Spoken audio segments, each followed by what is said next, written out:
कभी आपके साथ ऐसा हुआ कि आपने किसी पर भरोसा किया हो लेकिन बाद में वही शख्स इनकार कर दे? अगर हाँ, तो ये कहानी आपके लिए है। ये एक सच्चा वाकया है जो हजरत इमाम अबू हनीफा के जमाने में पेश आया।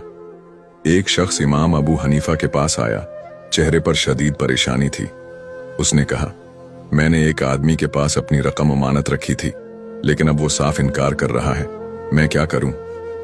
इमाम अबू हनीफा ने बड़े सुकून से पूछा, क्या कोई गवाह था या तहरीरी सबूत? वो शख्स अफसोस से बोला, नहीं, मैंने तो भरोसे पर दे दी थी।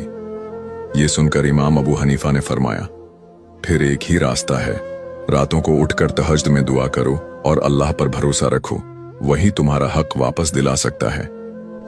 ये शख्स उम्मीद के साथ घर लौट गया। उसने सच्चे दिल से तहज्जुद पढ़ना शुरू कर दी और अल्लाह से मदद मांगता रहा। चंद दिन बाद हैरत अंगेज तौर पर वही शख्स जिसने अमानत वापस करने से इनकार कर दिया था, खुद आकर बोला, मुझे अपनी गलती का एहसास हो गया है, ये लो तुम्हारी पूरी रकम।